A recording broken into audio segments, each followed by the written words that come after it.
Oi pessoal, tudo bem? Hoje a gente vai estar dando continuidade aos nossos vídeos aí referente à parte de alinhamento de bombas hidráulicas, né? Hoje a gente vai estar fazendo uma análise de alinhamento paralelo, né, com base aí numa situação problema.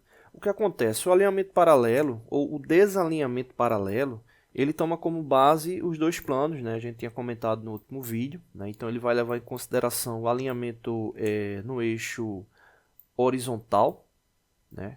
A gente pode estar considerando esse esboço aí a relação do eixo horizontal, né? E também do eixo vertical, né? Então você acaba tendo aí esses dois eixos, né? Então o objetivo é justamente fazer com que o eixo de propagação tanto da bomba como do motor eles fiquem de forma colinear, né? O primeiro ponto importante é entender o seguinte: alinhamento, como eu tinha falado no último vídeo, a gente vai levar, tem três possibilidades, né? O alinhamento mais simples, exemplo, utilizando esquadro, né? Você tem alinhamento mais complexo, né? Utilizando relógio apalpador, que é no caso que a gente vai estar fazendo o cálculo aqui, e também alinhamento por meio de alinhador a laser, né? Que aí acaba sendo o mais preciso, né? Mas aí você acaba tendo que ter um investimento maior na compra do equipamento.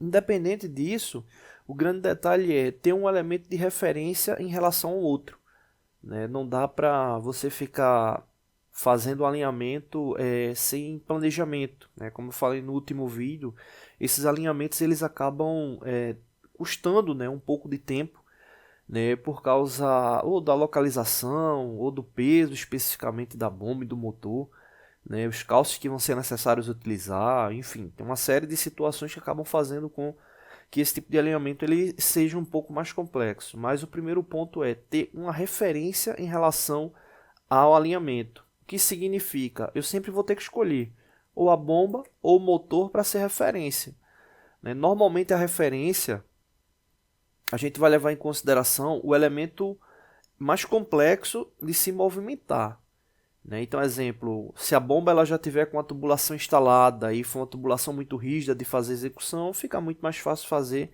o movimento do motor, né? Ah, não, o motor ele é muito pesado, ele está numa situação difícil de movimentar, é mais fácil movimentar a bomba, o motor serve de referência e você movimenta a bomba para que ela fique alinhada em relação ao motor, né? Então, vice-versa.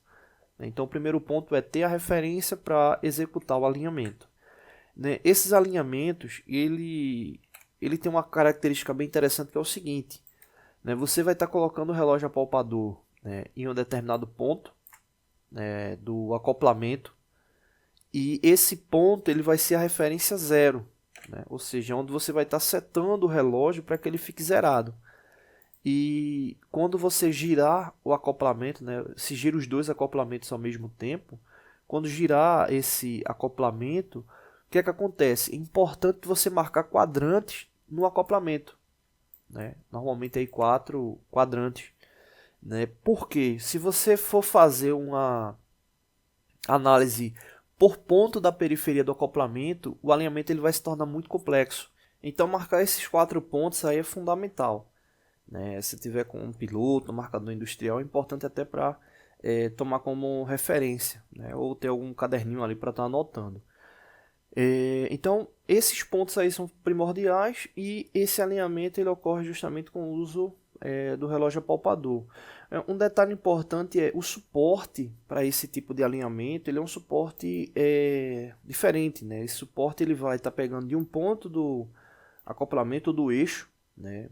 Especificamente, né? Então, esse suporte ele vai estar pegando no ponto e o relógio ele vai estar justamente ali em contato, né, com a área de alinhamento, né? Então aí tem esse detalhe. Então esse suporte ele acaba sendo fixo, né, no acoplamento no eixo, e é importante que essa relação de alinhamento ela tenha como base aí uma segurança geométrica, né, do elemento, né? Ou seja, você tenha o mínimo de folga possível, né, para fazer essa verificação, porque o alinhamento ele ocorre pelo eixo, né? O eixo é que tem a base de alinhamento. O acoplamento é um elemento que fica ali fixado ao eixo. Então você tem acoplamento chavetado, enfim.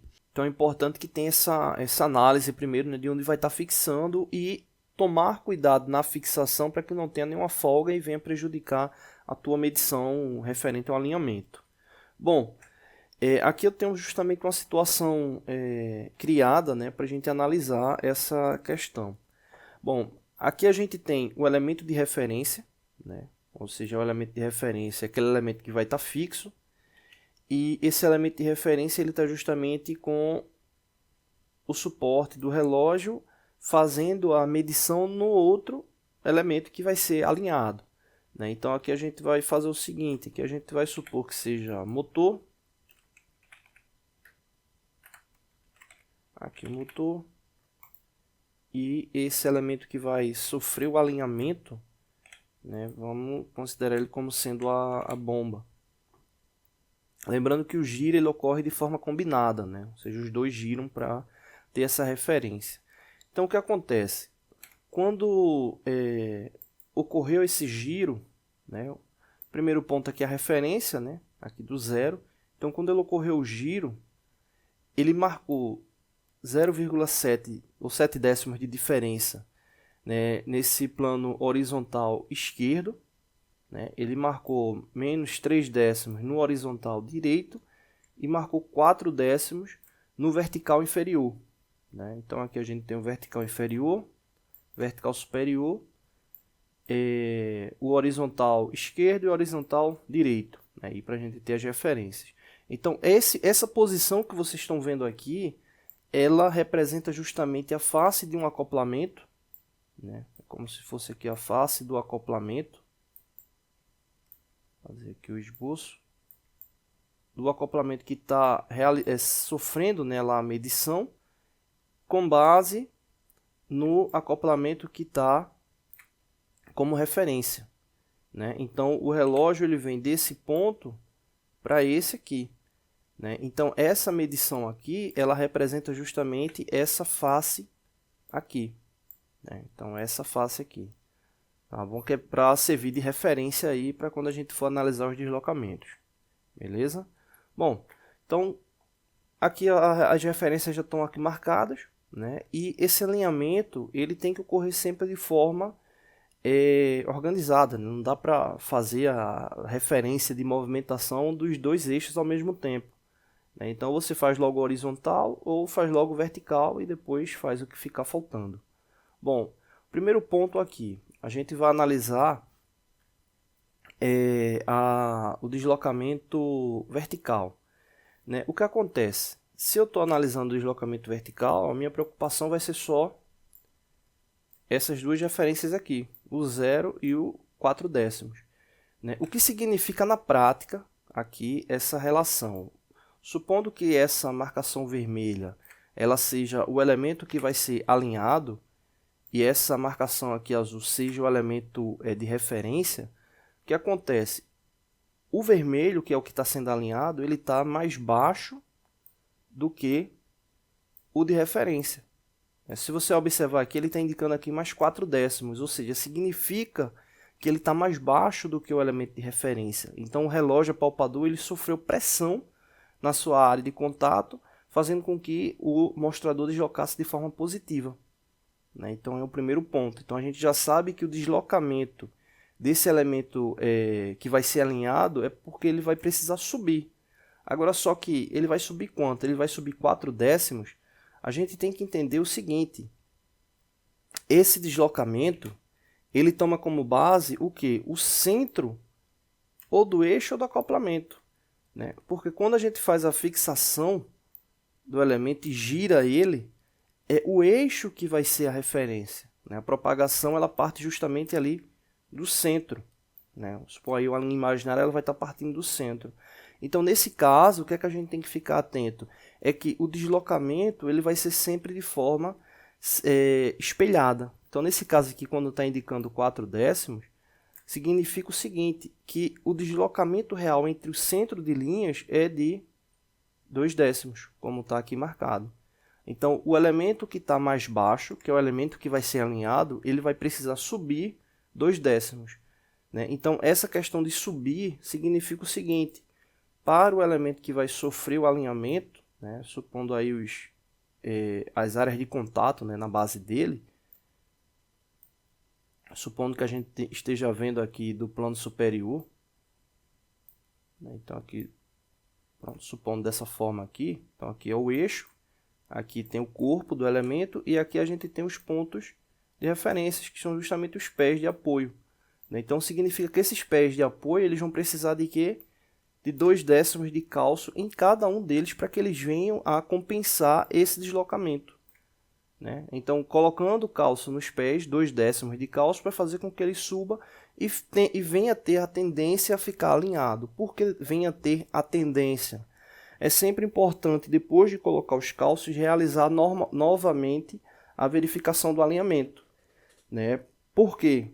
Como é um alinhamento de forma complexa, pode ser que tenha tido algum erro aí na análise de verificação e esses 2/10 que você colocou de cálcio, ele venha, quando você for analisar, por exemplo, pode ser que fique um pouco maior, né, do que deveria ficar, né?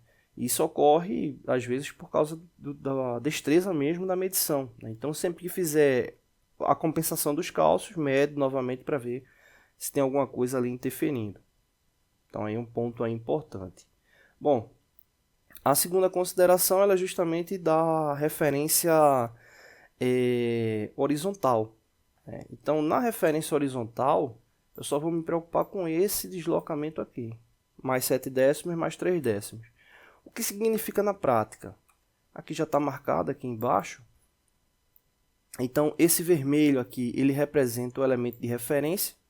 E o preto, ele representa o elemento que vai ser alinhado. Se você observar na indicação, a gente tem justamente para esse lado esquerdo mais 7/10. Né? Então, o que significa? Que ele está mais para a esquerda do que para a direita, né? Ou seja, esse lado aqui ele está positivo. Né? Então, o elemento está tendo tendência para a esquerda. 7/10 para um lado, menos 3/10 para o outro. Né? Ou seja, no outro já está o inverso, né? Ele está mais baixo. Então, o primeiro ponto que a gente tem que entender é o seguinte. Na última explicação, a gente já tinha verificado que o elemento que vai sofrer a referência ele vai precisar subir. Nesse caso aqui, o elemento que vai sofrer a referência, ele vai precisar sofrer um movimento da esquerda para a direita, ou seja, vindo para esse sentido. É o primeiro ponto que a gente tem que analisar. Agora, o quanto é que ele vai ser deslocado? A relação do deslocamento, a gente sabe que o deslocamento ele ficou aqui para a esquerda, né? Então ele vai precisar compensar para a direita.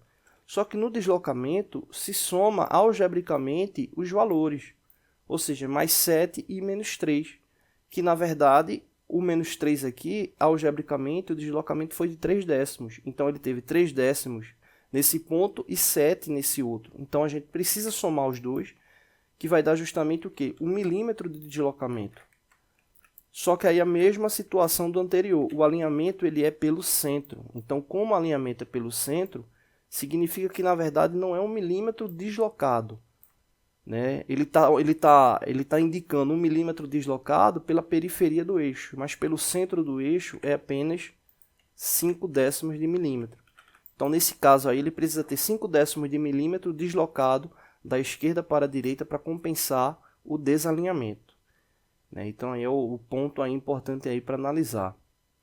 Normalmente, os suportes, quando se tem essa característica mais complexa de motor e bomba, normalmente eles vêm com um fuso nos pés, né? Um suporte com fuso nos pés para que você consiga deslocar ele girando, né, o elemento. Né? Às vezes, tem vezes que não vem, então você vai ter que deslocar ou o motor ou a bomba, né, por meio de algumas pancadas ou força mesmo ali para deslocar. Então aí o problema está justamente no controle dessa força.